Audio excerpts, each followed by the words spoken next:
नमस्कार दोस्तों, आप देख रहे हैं मेरा यूट्यूब चैनल लीगल गुरु और मैं एडवोकेट राम शिरोमणि यादव। अगर आप मेरे चैनल पर नए हैं तो प्लीज़ मेरे चैनल को फटाफट सब्सक्राइब करें और आने वाली वीडियो देखने के लिए बेल आइकॉन ज़रूर दबाएं। मैं लॉ के बारे में जानकारी देता हूं और समाज की कुछ समस्याओं के बारे में, जो समस्याएं तत्काल प्रभाव से आ जाती हैं। मेरे चैनल का काम है कि आपको जागरूक करना। अगर आप देश के नागरिक हैं तो निश्चित रूप से आपको उस देश के कानून के बारे में जानना चाहिए जहां पर आप निवास करते हैं। यदि आप लॉ स्टूडेंट हैं फिर भी मेरी लेक्चर आपके लिए बहुत ज़रूरी हो जाती है। यदि आप पुलिस कर्मी हैं फिर भी आपके लिए ये लेक्चर ज़रूरी है।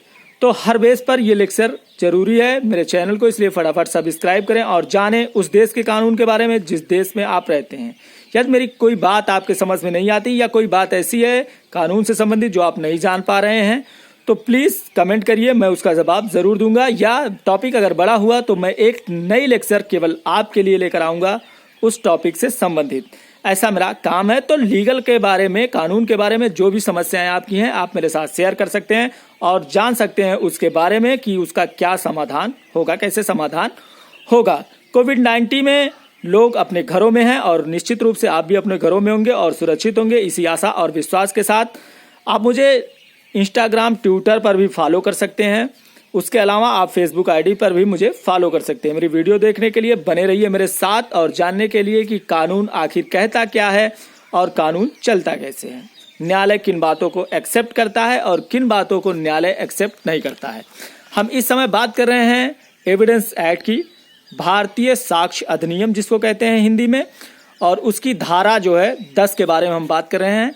सामान्य परिकल्पना के बारे में बात कर रहे हैं हम। षड्यंत्रकारियों द्वारा कही या की गई बातों को कैसे न्यायालय एक्सेप्ट करता है कि नहीं करता है, कौन सी बातों को न्यायालय एक्सेप्ट करता है और कौन सी बातों को न्यायालय एक्सेप्ट नहीं करता है। ऐसा कोई काम जो कई लोगों द्वारा मिलकर किया गया है, ऐसा कोई अपराध जो कई लोगों के द्वारा मिलकर किया गया है और ऐसे अपराध को कैसे साबित किया जाएगा, ये धारा इस बारे में बात करती है। और उसमें से किन लोगों की बात को न्यायालय मानेगी और किन लोगों के बात को न्यायालय नहीं मानेगी।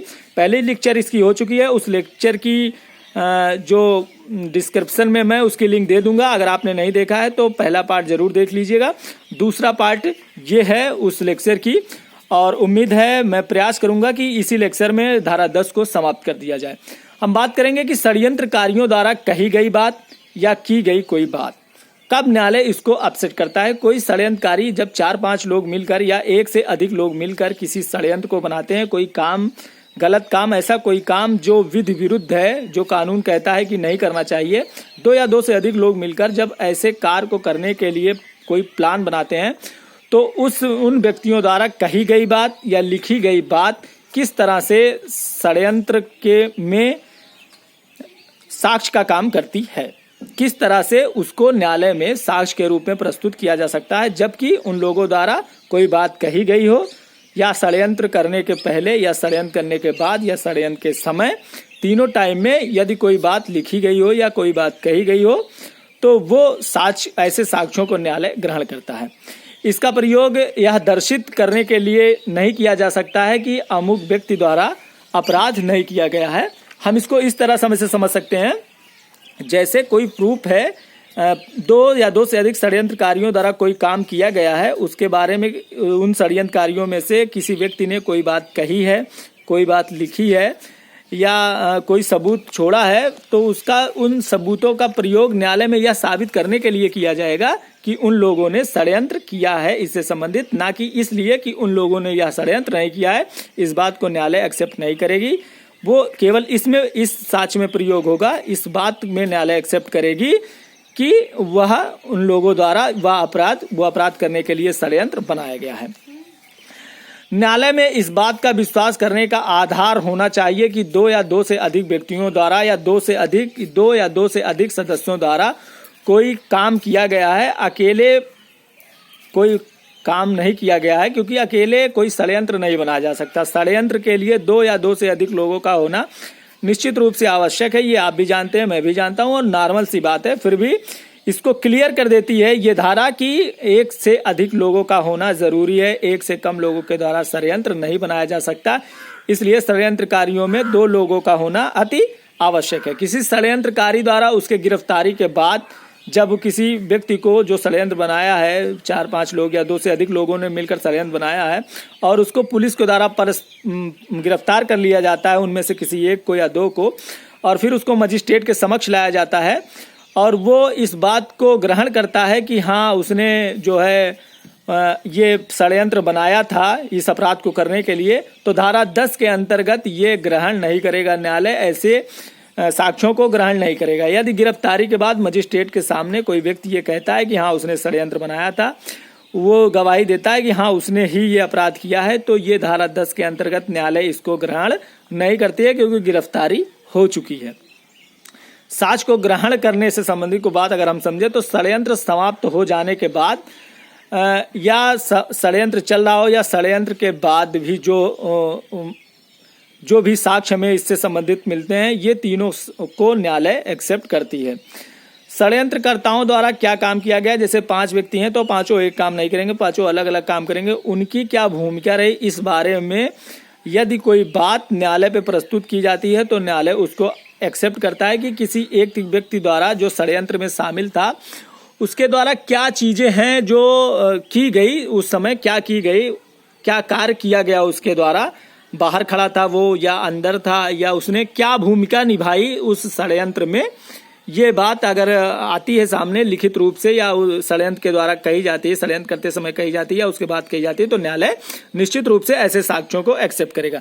एक अभियुक्त की संस्वीकृत दूसरे षड्यंत्रकारी के विरुद्ध सुसंगत होगी जब कोई व्यक्ति ये कहता है कि हाँ मैंने ये अपराध किया है और मेरे साथ अमुक व्यक्ति था, तो निश्चित रूप से यह जो है स्वीकृति, उसके अपराध की स्वीकृति, या वह स्वीकार करता है कि वो व्यक्ति था और उसके साथ एक व्यक्ति और था, तो जो अगले व्यक्ति के बारे में जिसके बारे में वो बात कर रहा, ये माना जाएगा इस समय कि वह भी था। साक्ष्य, ऐसे साक्ष्यों को न्यायालय एक्सेप्ट करेगी।